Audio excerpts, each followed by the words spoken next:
Good morning, Ms. Li. Good morning, Ms. de la Ronde. Can you both confirm that you are residents of Ottawa? Yes, I am a resident of Ottawa. Yes, I am a resident of Ottawa. And Ms. de la Ronde, are you retired? Yes, I am retired. And Ms. Li, what do you do for a living? I am a federal public servant. And do you both live alone? Yes, Yes. And were you both in Ottawa during the protests of January and February of 2022? yes. Yes.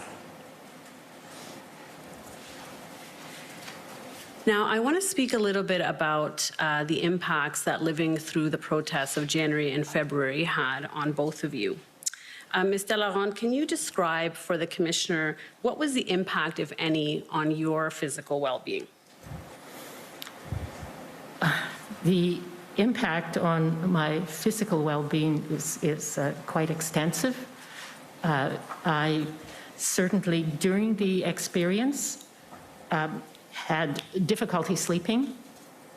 I had an effect on my lungs and my throat because of the fumes and other smells. And I also have long-term effects. Can you describe those for us? The long-term effects are loss of hearing, loss of balance, some vertigo, triggered by the sound of any horn now, triggered by certain music, as the music was very loud, and a physical trigger when I get a smell of gas. Both my throat and lungs start to feel infected. I had also a phantom horn blowing as an experience for a number of weeks after. And to what do you attribute these physical impacts that you experienced? Certainly, I attribute it to the very, very loud and constant noise from the horns, from the music, from the idling trucks. Even when the horns abated for a minute or two, the trucks idled. The trucks idled all night. And so it just was an assault on my hearing. And I can certainly tell now that there is a diminished function. I was able before to listen to media, for example, at a normal level of, say, 4. Now I have to turn it to 6. And so can you confirm that you lived in the center town area or the downtown area? Maybe just give us a general sense of your location. Yes, I am near to Laurier. Okay. And what was the impact, if any, on your mental well-being? Well, certainly, as I mentioned, it was such an experience of helplessness, especially during the event, where the horn blowing was so loud and continuous. There was absolutely no place for me to go in my own unit. There was no place that had any less sound. I checked different rooms to see, well, maybe I can sleep on the floor here. There was no place that had a diminished sound. And if there was, it wasn't a space like a closet that was big enough to sleep in. There was just no escape to that. So I felt trapped and helpless during that. During the fireworks, when the debris from the fireworks sprayed against my windows, I was just terrified that they would break any minute, because I thought, how could I do something and what could I do at midnight, and who could come at midnight? And this is February. A broken window would have been pretty disastrous. So there was a lot of anxiety and discomfort. And do these impacts on your mental well-being continue to this day, or have they abated? Certainly, they have, some have abated, yes, and I work very hard for that in terms of on the mental well-being. It's still, I jump a lot when I hear a loud horn. And also when I get this smell of gas, definitely I have a physical reaction, which is quite distressing. And Ms. Li, I will ask you the same thing. What was the impact, if any, on your physical well-being of living through the protests of January and February of this year? During the time of the occupation, I struggle to call it a protest because I know what a protest is, but it was incredibly difficult to get anything done because of the noise. There was a significant impact on things like focus and, you know, just even living day to day. Sleep deprivation was one of the first things that affected me personally, and it also affected the animals that I live with as well. They seemed quite distressed. But for me personally, it was almost impossible to get a good night's sleep or a full night's sleep, if any. And if anything, it would be low quality and often interrupted by a sudden loud horn.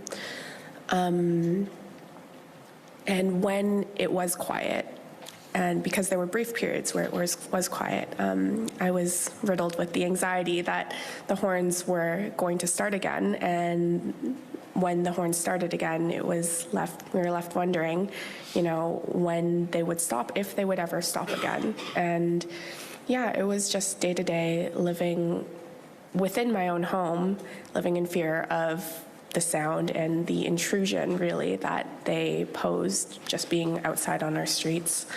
Yeah, and further to that, it was unpleasant, to say the least, to exit my home, but it was something I did anyways, as I didn't feel like it was... The whole situation was wrong, and I felt almost a little bit of a defiance, wanting to go outside and continue to live my life as best I could. And when I did, oftentimes I was harassed for wearing a mask, or I was told to smile more under my mask, or, you know, just these kinds of comments that wouldn't have otherwise occurred and on a quiet, normal walk day by day.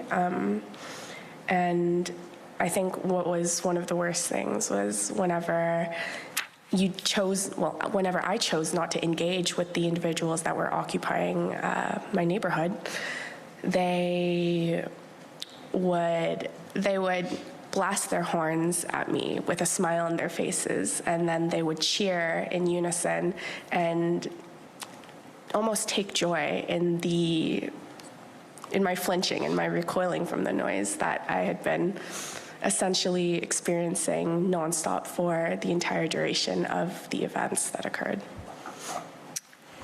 And so can you confirm as well that you live in the downtown area south of Wellington? Yes, I live near Laurier Street in Centertown. Okay, thank you.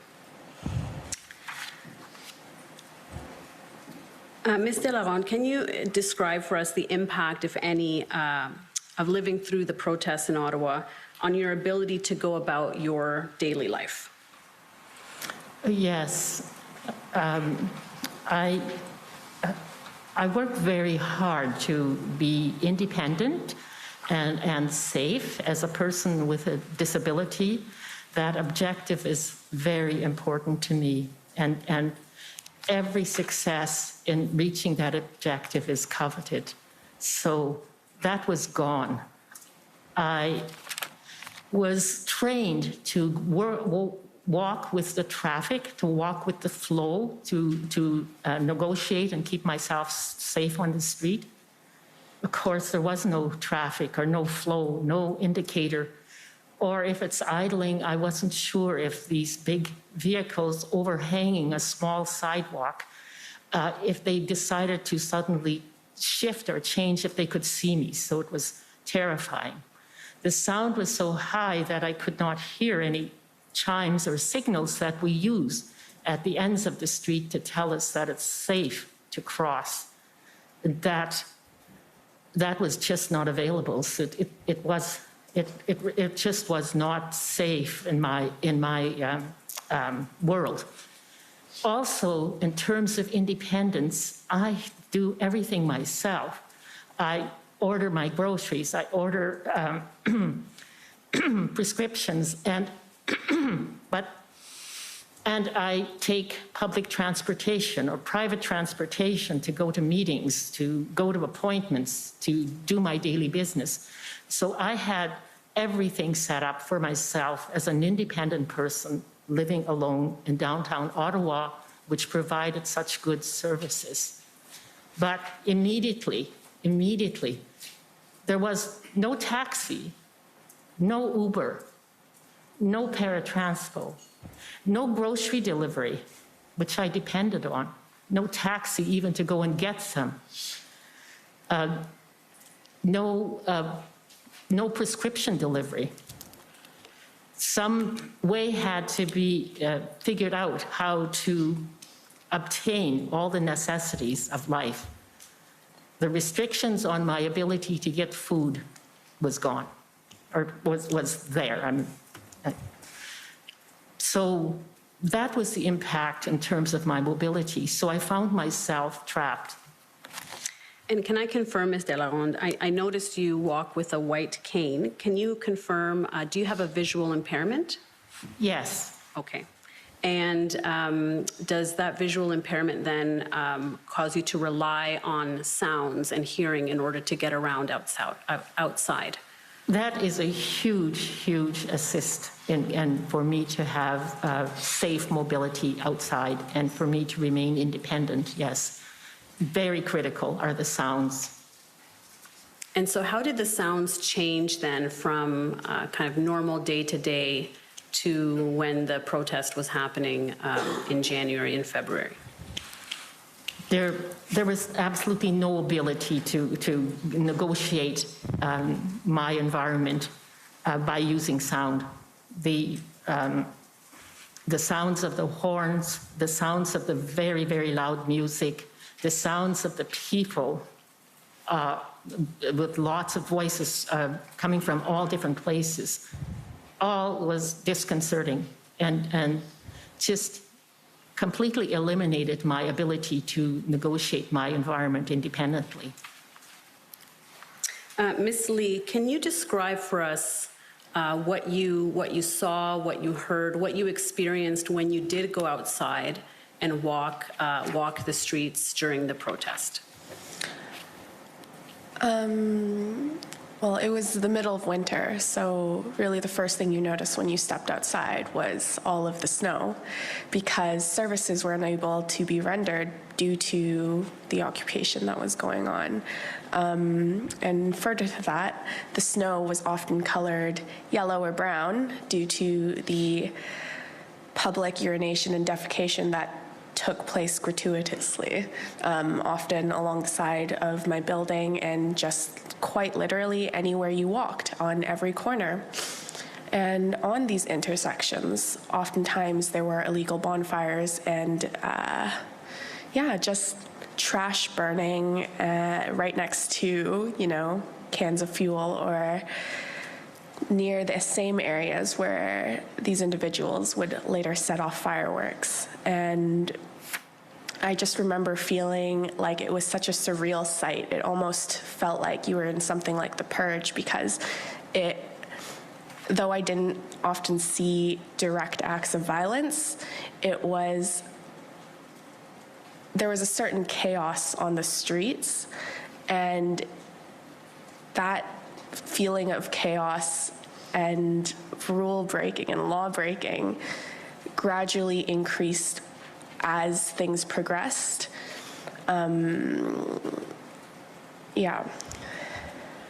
Just, I need a moment. Just sort of on my daily walks, going to the gym, getting groceries, running errands. I often encountered individuals that were associated with the occupation, and being, I'm a small Asian woman, I wore a mask most of the time due to the situation that was going on. it was, like I said, it made you a target because it signaled to the people on our streets that we were not supportive of their cause and that we were not one of them. And in turn, as I mentioned before, they would increase their honking and target their honking and shout at us, shout at me about how they were doing things for us and that they were fighting for our freedoms, when at the same time I was unable to walk the streets feeling safe, really, because it didn't feel safe. You know, my guard was up all the time, and you had to watch every detail so carefully because these people would just approach me out of nowhere, and you really didn't know what they were going to do to you. And especially after I took action as an individual, it became different being a person walking on the streets. But I was never deterred from going outside. There was only one moment where I was very, very afraid after my identity and name had been made public, and I had really covered myself up completely so that I was completely unrecognizable, to the point where my neighbors saw this and were very confused when I said hello to them.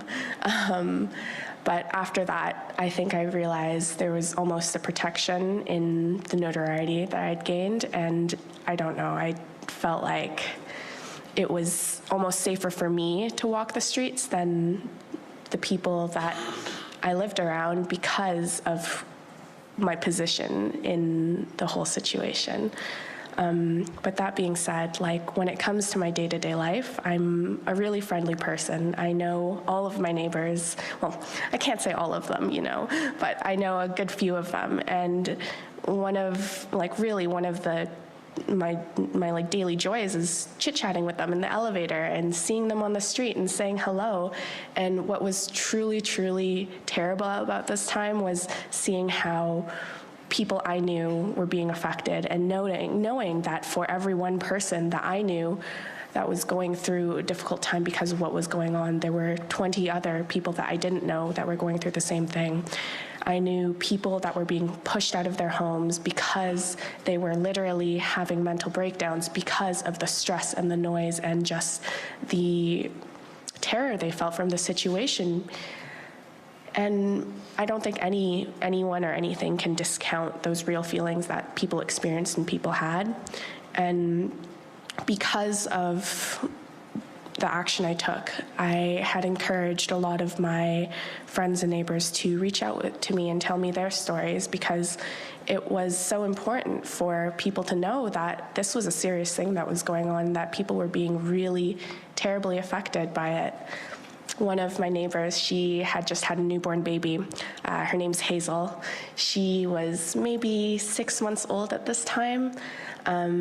But I remember, like, I've watched Hazel. She's a really sweet baby, but my friend, she had told me that the noise was so terrible, but that sometimes just to get her to sleep, she had to take the baby out into the hallway as far as from the windows as possible, and bounce her in the hallways to try and get her to sleep before bringing her back into the apartment, where there was just the unrelenting horns. And other neighbors who told me for just, you know, a good 2-3 hours of nap, whatever they could get, they would go down to the parking lot and sleep in their car because it was the only place that they could escape to.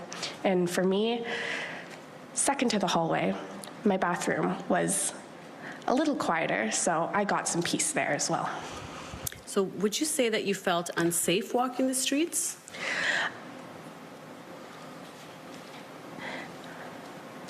I didn't feel safe, but it's hard to describe it as unsafe at the same time, because I was actively being so cognizant of my surroundings, and I'm fast. I can move very fast. So, you know, I was always ready to, you know, take myself out of a situation where something might happen. And you know what, like, a lot of the times when they're bouncing their trucks and their cars, and I don't know how to describe it other than like roaring at us, like roaring at me with like these large giant vehicles, you know, the idea was to move quick and get where you needed to go. And you know, that was that was the intention, and that's what you really had to do, I think, to stay safe, because when you didn't take your time, they would always get to you, like, not, maybe not in the sense that you're thinking, but they would try and come up to you and convince you that they were doing the right thing.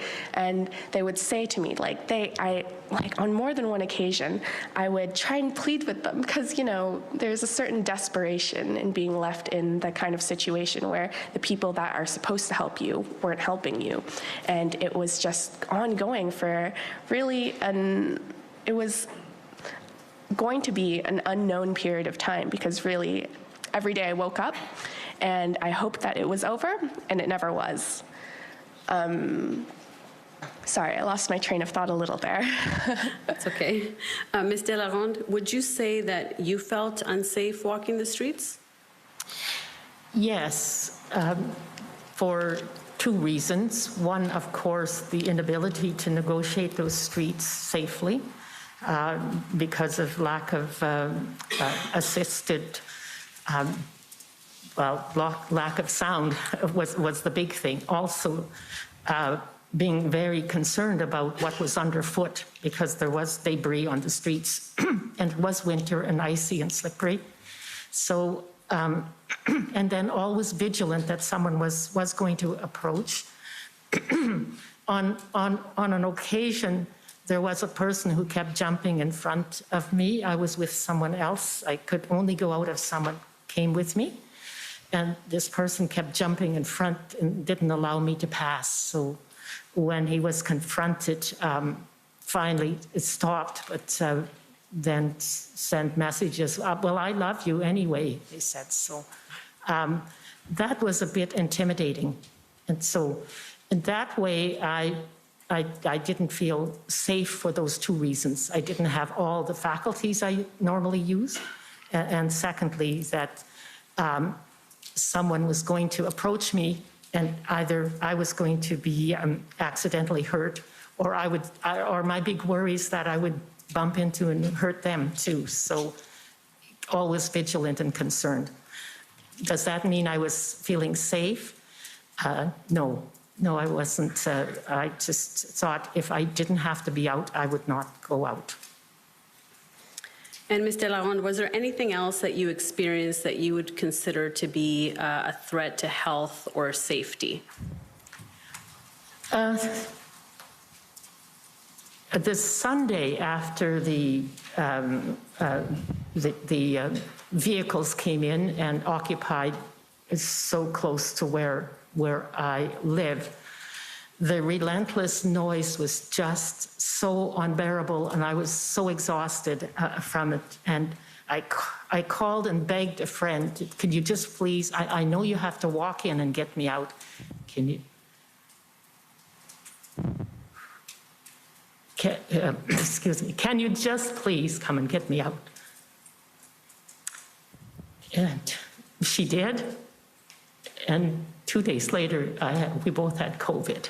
So there were so many people on the street rushing toward us saying we don't have to wear those masks. There's just people around. Did I get it from them? I don't know. But it meant that I was completely stuck. I couldn't leave my home. I couldn't ask anybody to come and help. I couldn't go and stay with somebody else. I couldn't do anything. I had to be there to isolate for at least those 10 days. So once again, there was no place to go, no place to hide. It just went on and on. And Ms. Li, what actions, if any, did you take because of your disruptions to your daily life? Well, the first action I took was really what I consider to be, it was really important to me, I think, because of the nature of the occupation and what was going around in the media and the news. I thought it was really important for me to walk the streets and experience things firsthand. So I did that almost every day, and I took pictures and I took videos, and I remembered what I saw. And I spoke with people. I spoke with the people that were living on our streets illegally. I spoke with the people that were stationed on intersections to protect us. And Sorry, do you mean the police? yes, the police.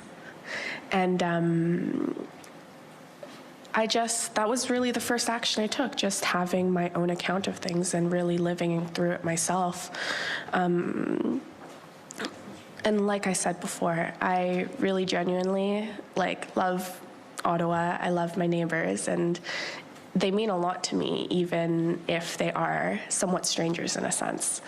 And because of this closeness I heard a lot of their stories, and more so, I heard a lot of their frustrations. And as egg throwing began to occur from my building, I felt that, we really needed a medium to at least express what was happening to us so that we could feel at the very least heard and maybe diffuse some of the tensions. Can you describe what you mean by the egg throwing?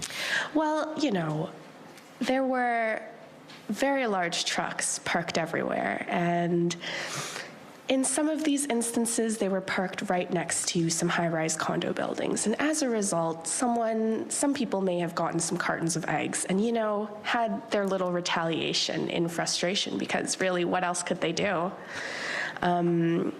And when that incident occurred, I remember the police actually came to my building to inquire about the egg throwing, as a complaint had been made by the truckers.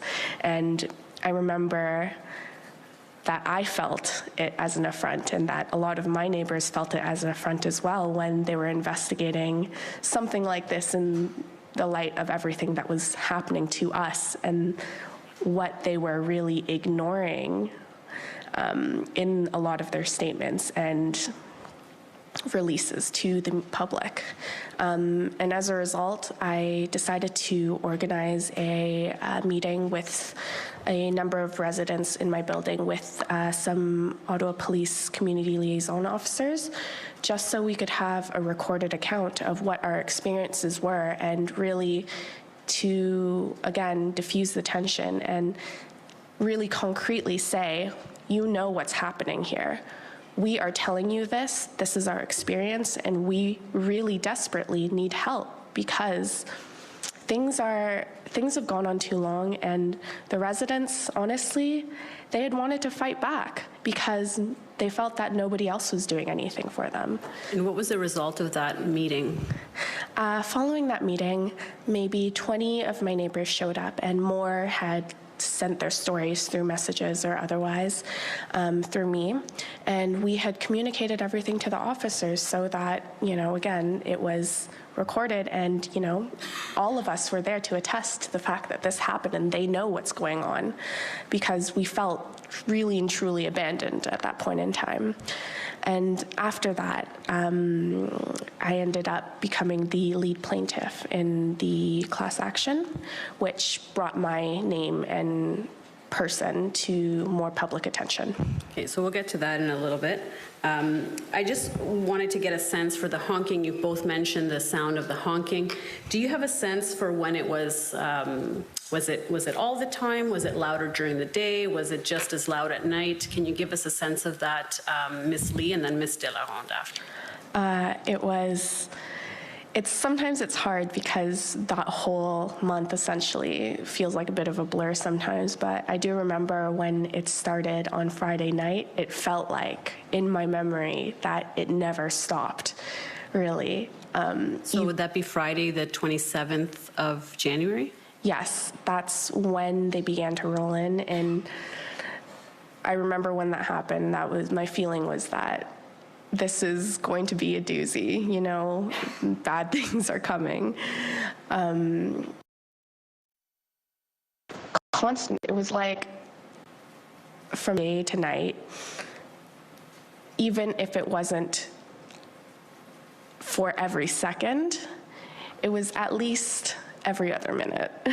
Okay, thank you. Ms. de la Ronde, do you have a sense for when the honking was louder? Was it constant 24 hours a day? Was it less at night? Was it the same? When the trucks and other vehicles came into my area on the Friday evening, it was very loud. And on Friday, Saturday, and Sunday, I could sense the excitement and the electricity in the air. And at the beginning, I thought, I am so happy to be in a country where there's freedom of expression, freedom of speech, freedom to assemble. And that sentiment started to crumble as the loudness was all night and all that weekend. That's why I begged my friend, can you just come and take me out for a short time even, so I don't have to hear this? And the sounds continued constantly until at night, and they may have been somewhat diminished because there were crescendos all during the day and toward the evening in particular, and then all night.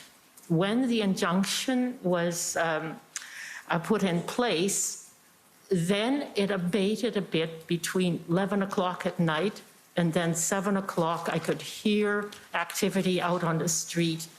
I could hear a huge megaphone starting to advise, it seemed to me, a rolling thunder of horn blowing starting at 7:30 in the morning, and then the loud music, which you could hear every word of the music the songs that were being sung. So your question in terms of how loud it was, how continuous it was continuous. There was an abatement of horn blowing in such a crescendo between those hours, 11 at night and 7 in the morning. But the idling continued under my window, just with these huge vehicles, the sound of the idling echoing down in the canyon of our buildings all night. So there was no respite from an assault on hearing. I tried to wear earplugs, but they kept falling out. And then I worried if I wore an earplug, I wouldn't be able to hear the smoke alarm. I wouldn't be able to hear if somebody was pounding on my door to evacuate because there was something, a fire or an explosion outside our door. So I was caught in between. And of course, I slept with a mask on because trying to abate the smell of the diesel and the other smells that were coming up in through the vents. So I want to show a map now that's been produced at Exhibit D of the affidavit sworn by Aaron Bernard. And he's the Managing Director of Spatial Media. And for the party's benefit, it's at document COM 50736, if you want to look at that. So this map was created based on, yeah, you can click on that. Based on data that was collected through the first 2 weeks of the convoy. And what we see here is just a standard traffic noise in Ottawa during the day. And this is just based on known decibel readings throughout the area. And the decibel readings were collected at different points in downtown Ottawa, and this is a visualization of that data that was collected. So if we go to week 1 daytime, thank you. So this is what it shows on this map based on decibel readings collected on the ground in different locations through the first week of the convoy. And if we just zoom into, it's a bit of a heat map, so the darker the color, the louder the decibels. And if you can just zoom in a little bit more. Okay, that's good. And so you had said, Ms. de la Ronde, that you live on Laurier. Can you tell us approximately a close intersection that you would be by, just so we can locate that on the map of the convoy? And if we just zoom into, it's a bit of a heat map, so the darker the color, the louder the decibels. And if you can just zoom in a little bit more. Okay, that's good. And so you had said, Ms. de la Ronde, that you live on Laurier. Can you tell us approximately a close intersection that you would be by, just so we can locate that on the map? Yes, close would be Laurier and Kent. Laurier and Kent? Yes. Okay, so if we can just zoom in on Laurier and Kent. You just have to zoom in a bit there. Yeah. Yeah, just move over to the left. Yep. So we got Lyon, we got Kent, and that's Laurier. Where's Laurier? Right there. Okay, yeah. So Laurier and Kent, we see between 90 decibels, and if you go up about 100, so between 90 and 100. Okay, and it says similar to a lawnmower. Does that accord with your recollection of the sound? It says as loud as similar to a lawnmower. For myself, Yes. it was beyond the lawnmower. Okay, so you would say it was louder in your experience? Yes. Okay. And Ms. Lee, an intersection that you are near so we can kind of locate you on the map? The intersection I live near would be Laurier Avenue West and Bank Street. Laurier and Bank, okay, so just over to the right a little bit on the mouse, yeah, right there. That's the corner. Okay, so again, similar 100 to 110 decibels, similar to a lawnmower. Does that accord with your kind of recollection of what it was like? Yes, however, I would like to note that there were points in time where, like Mr. Laurent said, there were crescendos, and during those crescendos in particular, there was a roving train horn attached to a truck. And when that truck was in our area, I would express that it was much louder and much more disruptive than the lawnmower. Okay, and we're going to hear one of the recordings. If we go down to the blue there, you can see some of the recordings that were taken. So that one is at 100 as well in that zone. So it's similar to the area that you were in terms of the decibel readings. And we're just going to play it so that everyone here can experience a little bit of what you experienced.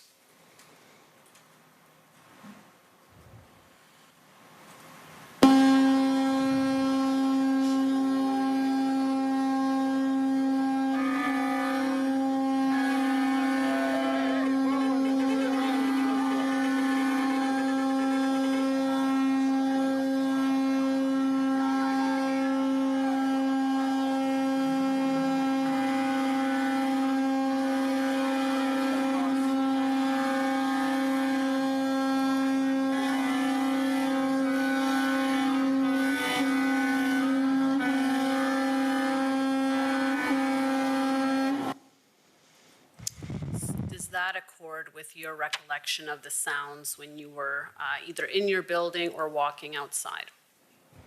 Ms. Delarond?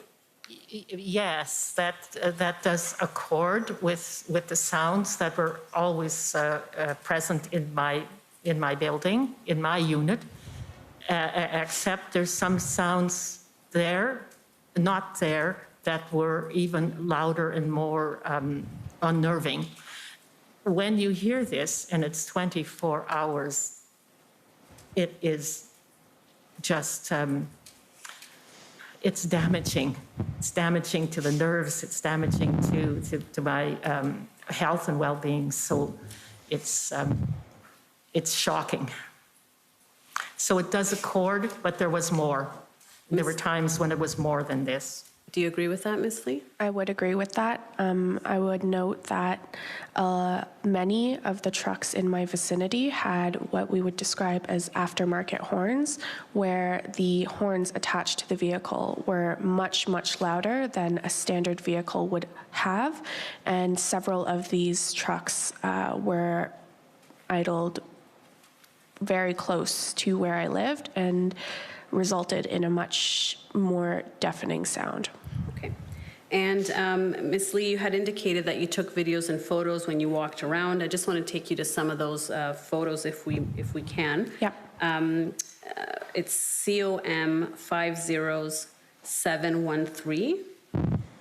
And maybe you can just, when it comes up, describe to us what we're seeing here and when it was taken and why you took the photo. It's ending in 713.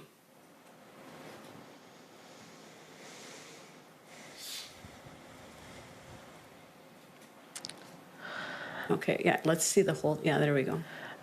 So this photo was taken on the corner of Kent and Laurier. I took the photo because I thought that the removing of the tires was a very clear message from the occupiers that they were here to stay. Now, this vehicle in particular was removed sometime later, but I believe this was near the beginning of the occupation, perhaps around February 3rd. Okay, thank you. And then the next photo is ending in 728, so COM 50728. Okay, and do you recall when this photo was taken and what we're seeing here? I don't remember the exact date. It was either February 17th or 18th, if I'm not mistaken. This morning, this was after the injunction date. The occupiers on Kent Street, it was a very strong encampment, I would describe it as, and they were very much rooted in their position. During the injunction period, there was I believe this was like a Friday or Saturday morning, but they had collectively blown their horns at about 6:59 a.m. and obviously it awoke myself and many other residents in the area. And at this point, we had been, 20 days into the occupation, and I, for one, was desperate, not quite defeated, but also very angry. And I think at that point, the desperation was enough where I stood on the corner of Laurier and Kent. I left my home at about 7:30, and I stayed there for about 30 minutes to an hour just waiting for them to blow their horns because I was frustrated and I wanted there to be evidence, firsthand evidence of them defying the injunction order, them breaking the laws they were breaking. And I wanted to know for myself who exactly was there so that nobody could say otherwise. And I decided to take photos of the vehicles that were there, collect their information. We are running out of time, so perhaps I will then invite the parties to ask you additional questions. Thank you very much. Oh, before we go, is there anything else that you would like to tell the commission? I do want to give you an opportunity if there's anything else we haven't discussed that you would like to discuss. I would like to quickly note that in this image, the vehicle next to the white truck, the red truck, on this same day, due to my taking pictures, the man in the red truck was inside of his vehicle and he actually had backed his vehicle into me. I moved out of the way, but I presume it was for taking pictures of his license plate and what was in his vehicle. I also captured video of as I approached the vehicle after he had sort of backed into me.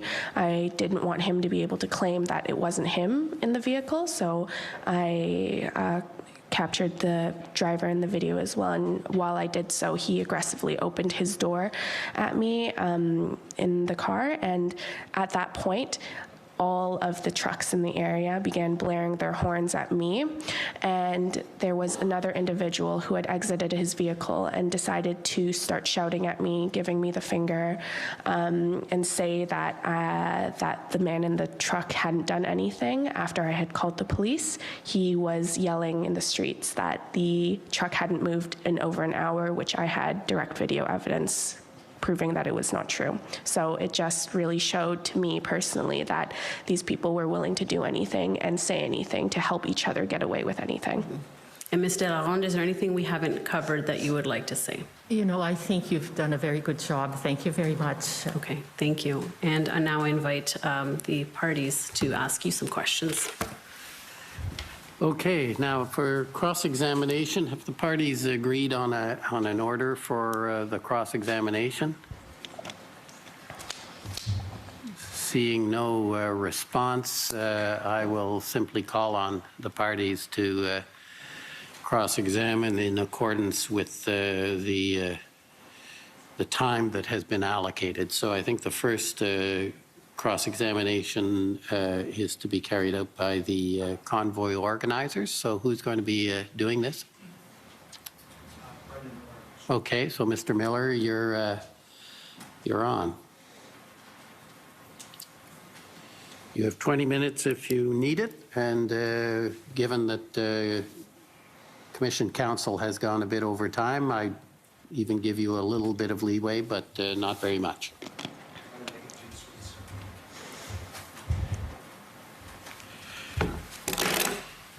So good morning. Ms. Li, I'd like to start with you, if that's okay. So, Ms. Li, I understand you're 21 years of age, is that correct? I'm now 22. Now 22. And at the time of the events in question, being January and February of this year, you were 21. Correct. All right. And you said already you're a public servant. You work for the Government of Canada? Yes, that's correct. And you worked for the Government of Canada during the protest period. Is that fair? Yes, that's correct. Okay. And what do you do for your employment for the Government of Canada? I'm a data analyst. And with which ministry or department are you with? Objection. What's the relevance to this line of questioning, Commissioner? I'm not sure it's relevant or not, but it seems to me that it's not unreasonable. Well, I personally don't feel there's, the actions I took was in my capacity as an individual citizen of Ottawa and not related to my work or any other activities. Right, I understand that, but what department were you with and what were you doing for work for the Government of Canada at the time? I was a data analyst with Shared Services Canada. Shared Services Canada? Correct. Okay. And what ministry does that come under? I'm not sure. Okay.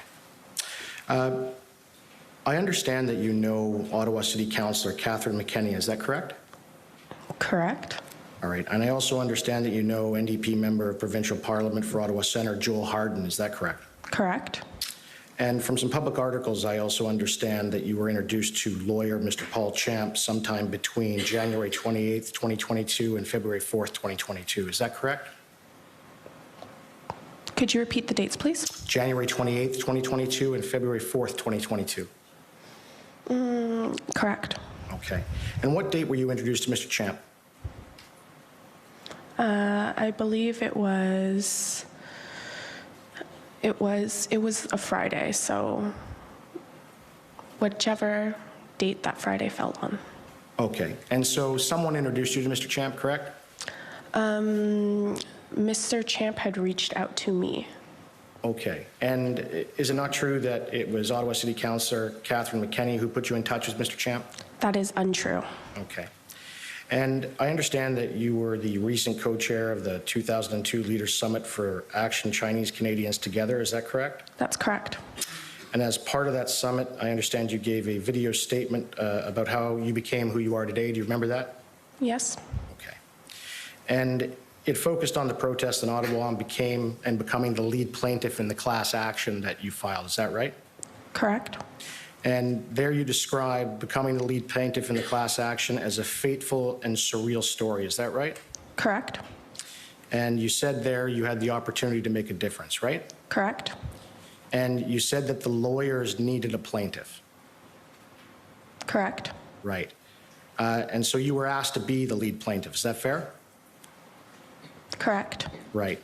And was there anybody else other than Mr. Champ who was asking you to be the lead plaintiff? Emily Tamman, who works with Paul Champ. All right. And so Mr. Champ reached out to you randomly. How did Mr. Champ get in touch with you? It was as a result of the meeting I had organized with the Ottawa Police. One of my fellow residents and neighbor was a lawyer who was aware of the action being taken. Okay. And so I just want to take you back as well to that speech you gave with the Leaders Summit for Action for Chinese Canadians Together. Just let me know if this is correct, what you said. This is how you described the protest. It was insane. It was the strangest Twilight Zone purge scenario where people weren't quite purging, but the opportunity was there because there was just no laws being enforced. So it was this crazy, crazy thing with hot tubs, with right-wing extremists, and then right-wing moderates as well. And then you just your confused average grandmother saying, "Oh, isn't this really a great time? I wonder what the air raid sirens are for." Those are your statements, is that right? Yes, that is correct. Okay. And when you say purge scenario, for the folks at home as well as anybody here, I take it you're referring to the film series, The Purge, right? Yes, just in reference to the lack of laws that were in place. Right. And it was your belief that the protest provided a purge opportunity. Is that fair?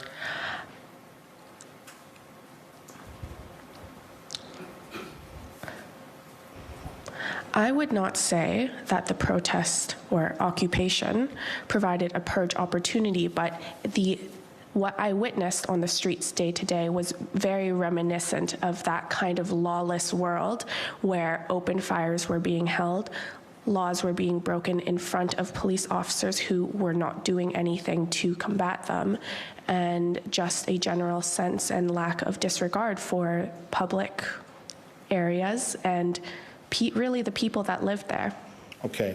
But again, you said earlier, and you admitted that you stated it was the strangest Twilight Zone purge scenario where people weren't quite purging, but the opportunity was there, correct? Yes. Right. So you believe that the opportunity was there for a purge type scenario. Is that right? I believe the opportunity was there, and it was an environment where these people who had been illegally occupying our streets felt that they had I don't know if this is the right word, they had the ability to do anything they wanted, as they were not privy to the regulations that the rest of us members of society were. And I came to this conclusion through my witnessing of these crimes being committed, because really they were crimes.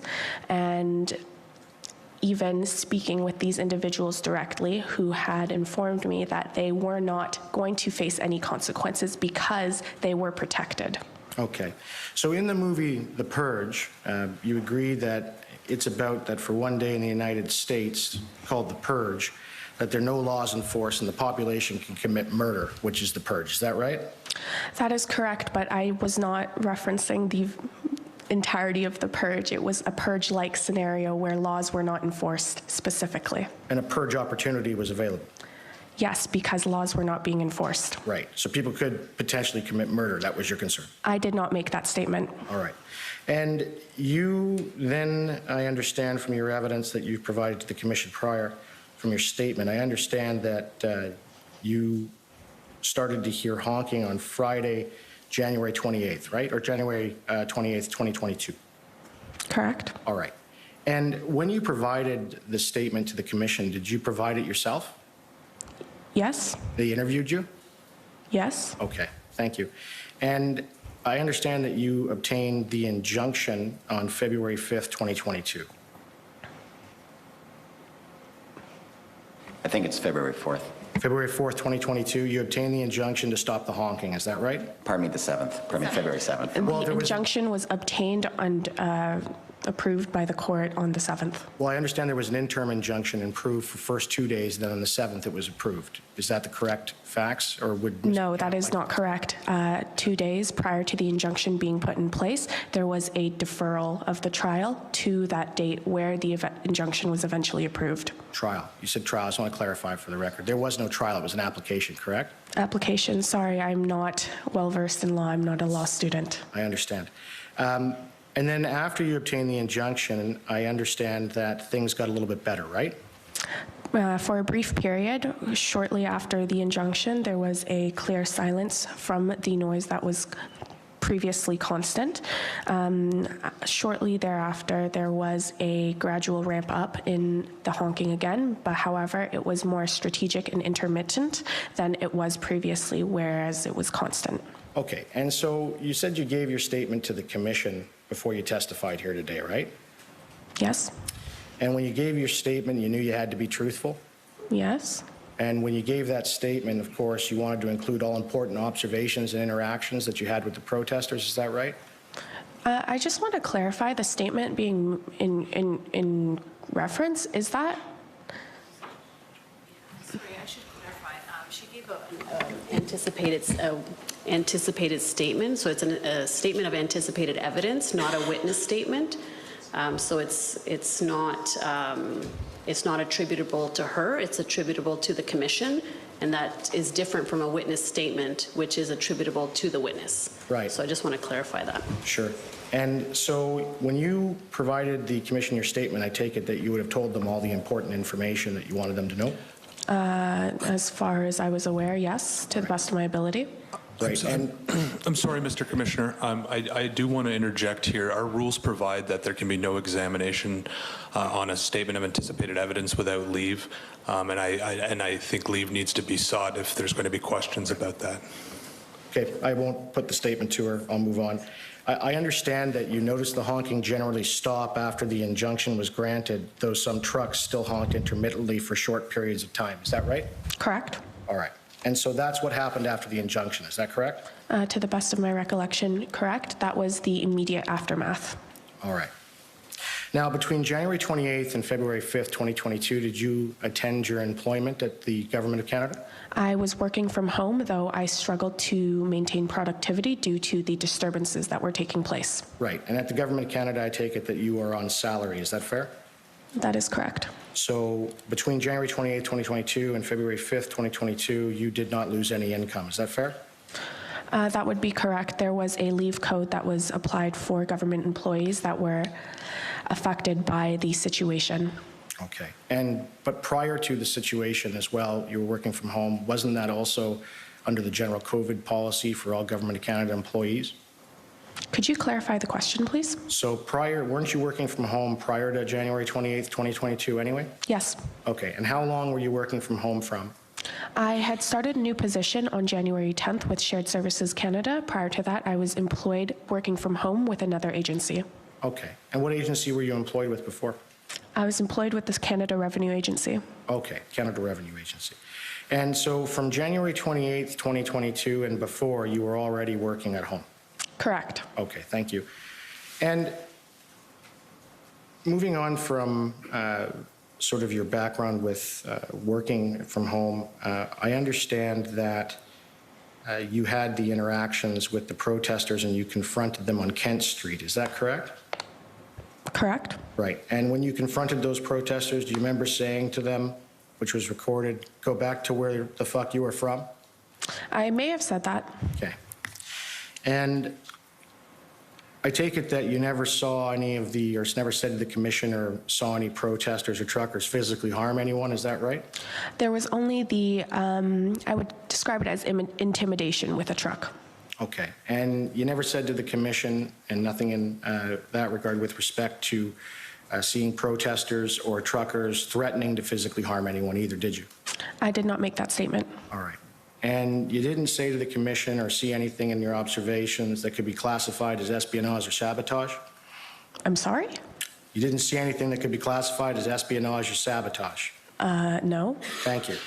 And you didn't say to the commission or observe any of the protesters or truckers destroy or light a fire any buildings or anything like that? Not inside of any buildings, no, just outside.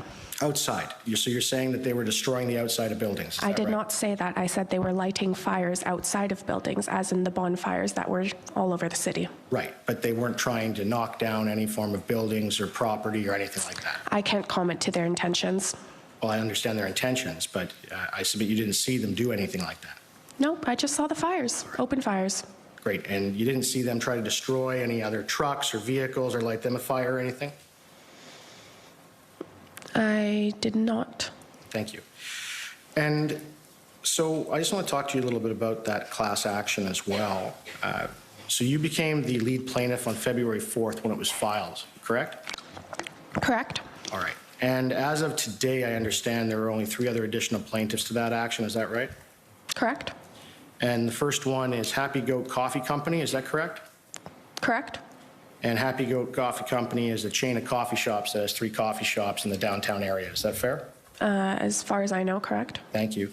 And the second plaintiff is that got added is a numbered company, but it operates as Union Local 613, and I understand that's a restaurant and bar on Somerset Street. Is that Correct. right? All right. And the third plaintiff is a fellow by the name of Jeffrey Devani. Is that right? Correct. And he's a bartender and server at a restaurant in Byward Market. My understanding is that he was employed in the Byward Market. Okay. And that he doesn't live in downtown Ottawa, though? Yes. Okay. And so after you got the injunction on February 5th, I understand that both yourself and Mr. Champ began to offer the protesters and truckers an agreement that they could sign to be released from your class action if they agreed to leave. Do you remember that? I would like to clarify that the injunction was granted on the 7th. Okay, but on the beginning of the 5th as well, as I understand, you began to offer this release to the protesters and truckers. Is that right? Correct. All right. And so who was it that you had going out, handing out copies of this release to the truckers? Do you remember? I am not aware of that information. Okay. Did you know that Councillor McKenney was handing them out for you? Now I do. Okay. And now you do for me telling you, or did you know before this? Well, it was a lot of events, and I think it was mentioned that McKenney was out doing this. However, I was not directly involved other than agreeing to offer this agreement. Okay. And I understand also that you know the NDP member of Provincial Parliament for Ottawa, Senator Joel Harden. Do you know him? Yes. Right. And he was contacting people and organizing events to raise money for your lawsuit. Do you remember that? Yes, correct. Okay. And was it not the Ottawa City Councillor, Catherine McKenney, an NDP member of Provincial Parliament for Ottawa, Senator Joel Harden, who supported you and put you forward for that claim? Is that not correct? That is not correct. I've stated that that was not true previously as well. Right. And so I just want to bring you to sort of another statement that you had said when you were at the Leaders Summit for Action for Chinese Canadians. I would also like to clarify that the Leaders Summit has not occurred. Right, but you gave a video. Yes, correct. Right. So can you agree with me that you stated the following? It came about that the lawyers needed a lead plaintiff to stand up and speak about what was going on and really try to make a difference because we weren't seeing any change in our community, which was not acceptable for anybody. But being a Chinese Canadian, it is a bit of an odd role to play because it's not something that is really necessarily supported or common within our culture. But I really saw the need for anybody to stand up and speak for the people and help us out of the situation we were in, and the stars really aligned, and here I am. Yes, that's true. Thank you. Those are my questions for you, Ms. Lee, and then I just have a few for Ms. Lalonde. Before you continue, would it be all right to clarify my relationship with Joel Harden and Catherine McKenney? No? Okay. Judge, if His Honor would like, that's fine. There'll be a brief opportunity to re-examine at the end, so. So, Ms. Lalonde, good morning. Good morning. So, Ms. Lalonde, I understand just from your background, and I'm not trying to poke or anything of that, but I understand you were born around 1947 in Meadow Lake, Saskatchewan. Is that correct? I was born in Saskatoon, Saskatchewan, but grew up in Meadow Lake, Saskatchewan, and you've asked women their ages. So I won't, I'm not going to. I promise not to do that. they can do the math. Yes, all right. And I don't want to get into too much with your disability, and I'm very sorry for the struggles that you've had, particularly during the convoy and protest. But I understand that about 1961 is when you began to lose your sight. Is that fair? Yes. Okay. And despite that, you thrived. You obtained a bachelor degree in psychology from the University of Saskatchewan in 1974? That's right, yes. Right. And you completed your law degree at the University of Saskatchewan in 1984? 1983. 83. And thereafter, you completed your Master's of Laws at the London School of Economics. Is that correct? Yes. Right. And how many jurisdictions are you a member of the bar and or a member of the solicitors group? I was a member in good standing with the Ontario Bar and the New York Bar. But recently, I resigned my membership from the Ontario Bar. I'm still active as a a retired member of the New York Bar, but I'm still licensed. Right, and I understand that after becoming a member of the bar, you began to work for the Government of Canada, is that correct? Yes. Right, and you spent 10 years with the Department of Indian and Northern Affairs, Canada, is that correct? It was more like 25 years. Just let me recorrect that. It was from 1990, September 1990 to April 2011. Okay. And then you were also with the Department of Veteran Affairs Canada, is that right? Yes, Okay. And around that, in the 80s, you also incorporated a company called Ronde International Inc., is that right? that's correct. And that company is still in operation? Yes, And is that company not a federal government contractor? no, No, but it does do government contracts and assists with, I believe, a lot of First Nations work, is that right? it could, yes. And you worked as a lawyer for the Government of Canada, is that right? No, I was working on the policy side of the picture. I was not a justice lawyer with the Government of Canada. I was an executive. Okay. And I don't know the answer to this, but I'm going to ask anyway. Can you mind telling the folks what brought about your participation in this commission? I had a phone call from the commission, from commission solicitor, asking my permission to, first of all, have a conversation about my experience, and then asking my permission if my name could be put forward as a potential witness in this commission. Okay. Thank you very much. Those are all my questions for both of you, and have a good morning. Thank you, you too. Thank you. So the next, I will call on the Government of Canada to briefly cross-examine. May I just ask 3 questions? Your Honor, Ms. Li, you described a lawless environment during the period of the convoy occupation, I believe, in reference to my friend's questions there. Yes? Yes. Did that change after you obtained the anti-honking injunction on February the 7th? No. Did it change by February the 14th, the lawless environment that you described? I don't recall exactly, but I would say perhaps some of it had subsided, but it was still present. If anything, it was more underlying and more desperate in a sense. You obtained an extension of the injunction on February the 16th. Is that right? Correct? And you showed us photographs on February 17th and 18th, though you couldn't recall which of those 2 dates it was, right? I believe it was the 17th, yes. Okay. And was there still a lawless environment as you perceived it at that time? Given my experience personally, I felt that was the case. Thank you. Those are my questions. Thank you. Next, I will call on the Ottawa Police.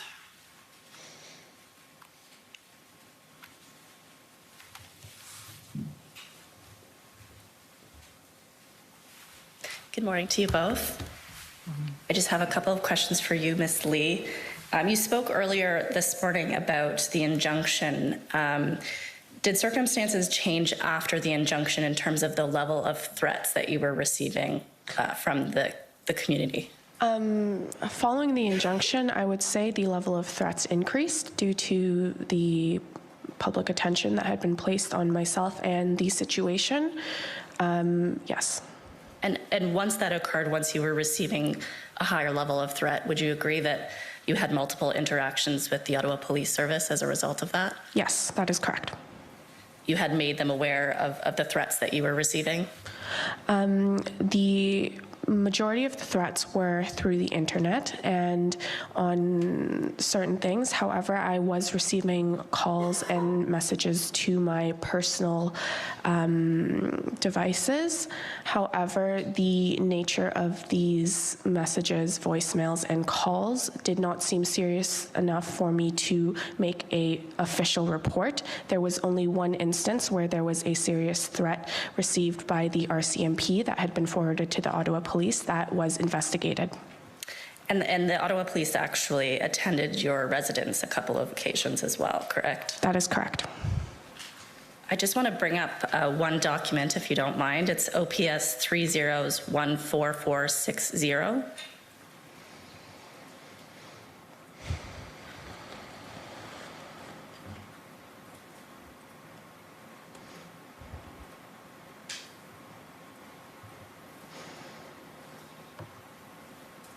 Can you see at the top of the page that this is a document dated February 9th? Yes.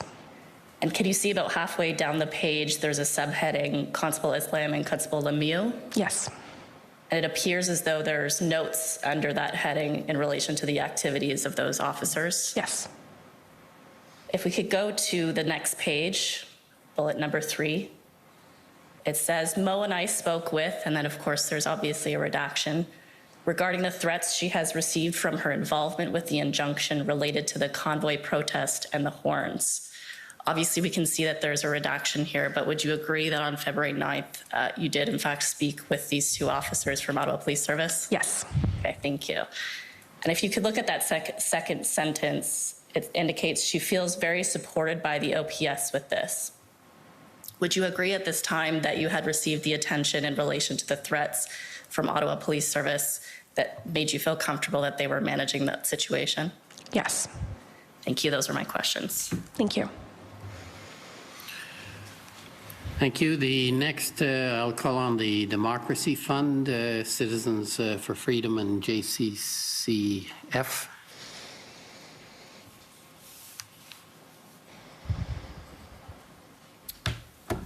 Hi to both of you. I'll just have a couple of quick questions for you today. And first I'll tilt them so they're facing in the right direction. You discussed decibel levels with Commission Council during the protests. Were decibel levels ever measured inside of your apartment, Ms. Li? Yes, they were. They were? By who? Me, myself. How did you do that? Through decibel measuring devices downloaded onto my phone. These devices, these applications had been they had been researched to be comparable to actual physical decibel testing devices. Can you give me the names of those applications that you used? Off the top of my head, I believe one was called Decibel X or something along those lines. Can I get an undertaking? Is that possible in this context? I hadn't checked. Our rules do not provide for Yeah, okay. parties to request undertakings during examination. All right, so you say you used multiple decibel apps? There was 2, I believe it was called Decibel X. However, it's been some time. Okay, and do you remember what exactly the decibel reading was? The decibel readings from my memory ranged from approximately 75 decibels to at times 85 or 90. Okay. When speaking with Commission Council earlier, you began to describe how you had been pleading with the protesters and said there's a certain frustration when the people that are supposed to help you aren't helping you. Do you recall making that statement? Yes, I do. Who were the people who were supposed to help you? Those people were the Ottawa Police and Bylaw Services. And what were they supposed to be doing? They were, from my understanding as a resident, citizen, and taxpayer, they were supposed to be supporting us and making sure us as the public and the community feel safe and that the laws are upheld. And what laws did you feel weren't being upheld? There were issues with noise, idling, parking, etc., illegal fireworks, illegal fires, public urination, public defecation, harassment on the streets, soup kitchens.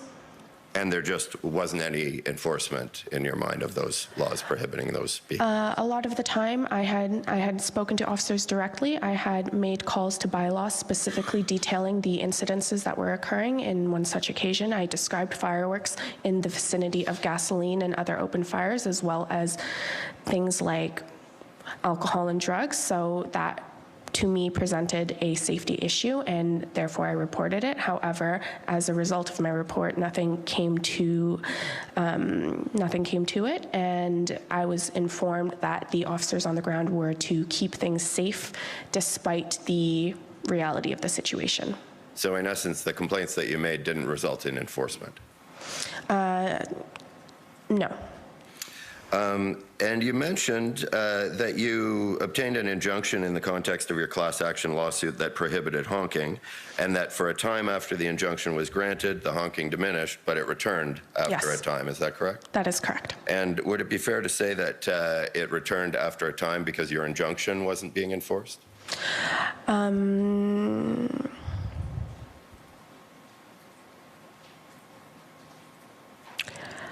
I would say that I can't speak to exactly why, it occurred, but I would feel that enforcement would be a contributing factor. Did you see any enforcement of your injunction? No. All right, those are my questions. Thank you. Okay, thank you very much. The next is the Ottawa Coalition. Any examination there?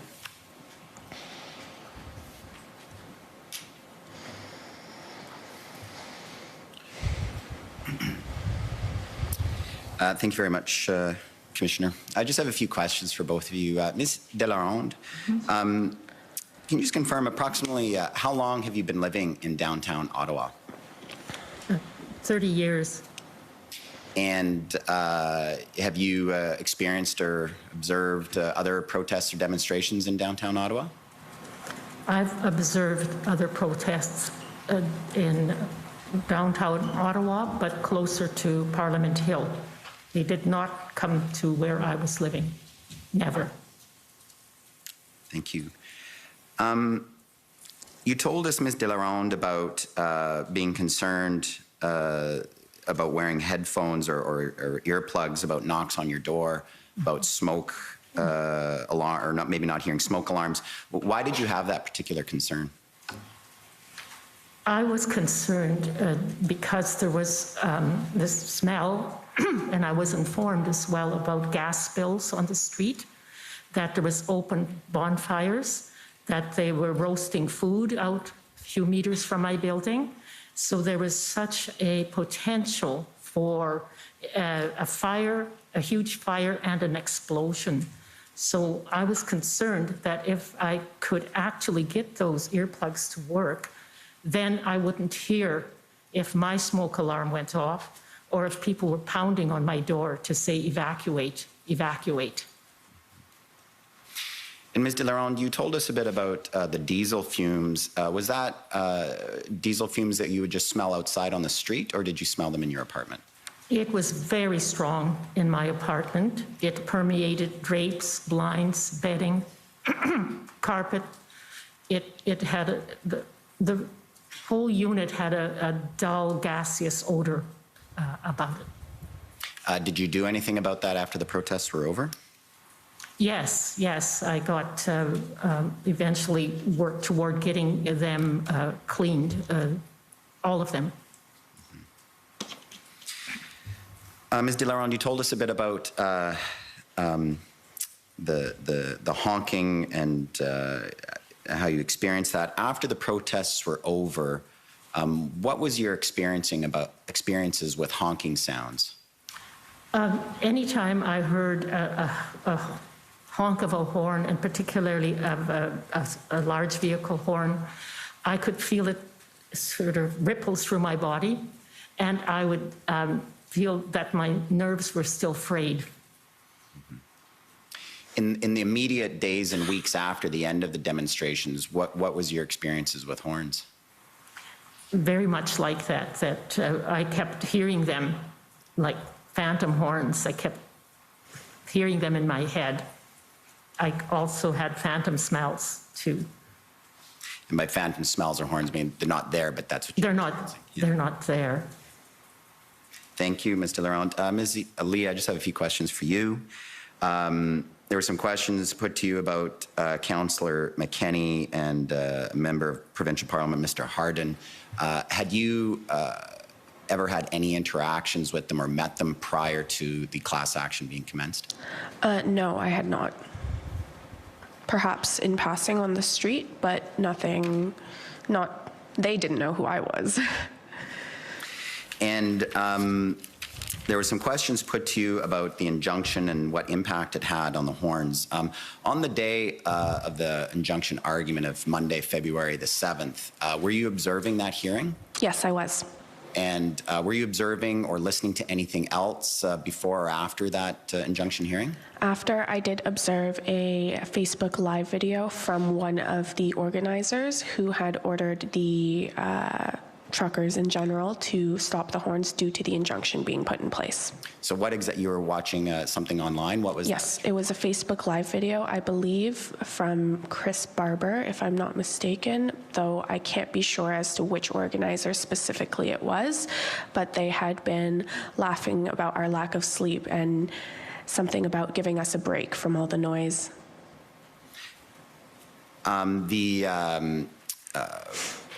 What did that live stream person, what did they say about the injunction? Do you recall?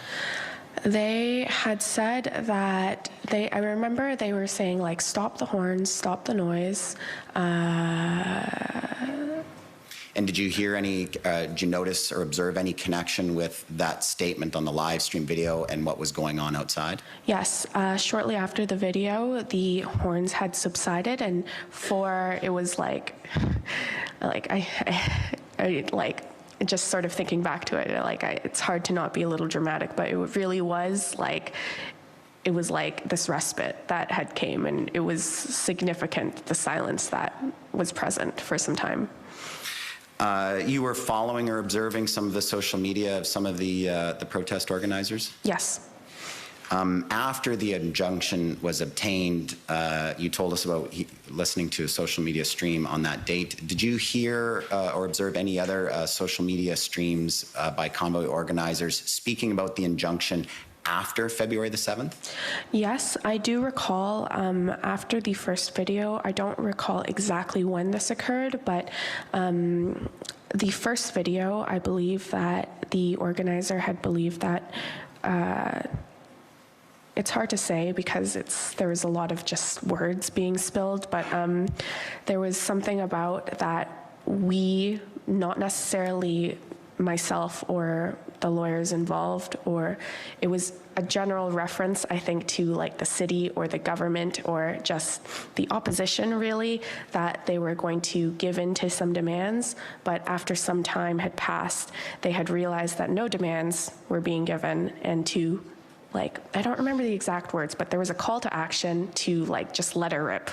And let what rip? The horns.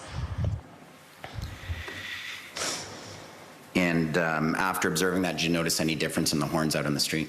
Yes, I did notice that there were some, I remember very distinctly, there were some confused horns, because really it sounds sort of crazy to attribute these kinds of descriptions to horns, but whereas before they were sure, I think, and like resounding, these were confused, almost as if, do I do it? Do I not do it? Do I do it? Do I not do it? There was a little bit more hesitation in the honking.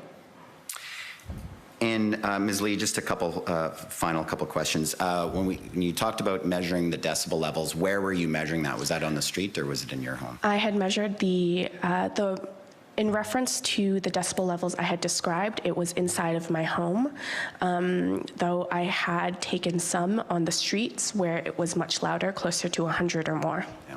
And your apartment, don't tell us which floor, but is it above or below a 10th floor? It is above a 10th floor. Thank you. You told us a bit about bonfires, seeing bonfires.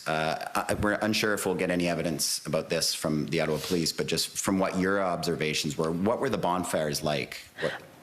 They definitely varied depending on the location that you went. There were quite a few of them. Some were small and just for warmth. Others were larger for, I think there was a pig, like a whole pig being roasted. And I think it was under a fire, but I can't be certain about that. But there was that. And there were several bonfires down Wellington Street, oftentimes on corners and intersections where there were people huddled around it, often accompanied by signs and flags. Thank you. And then finally, you responded to a question from Ottawa Police Council about that you had expressed or were thankful that the police were managing the situation. What situation did you feel that they were managing? I felt that they were managing my personal safety correctly. And what about out on the streets? Did you think they were managing it from your observation? No, I did not. Thank you. Those are all the questions I have. Thank you. Okay, thank you. Does Commission Council have any brief follow-up? No re-exam, thank you. Okay, well, I want to thank both witnesses for their coming forward to the commission and for their evidence. The commission appreciates you coming forward. I also want to thank counsel for the parties. It was very disciplined cross-examination, a very good start.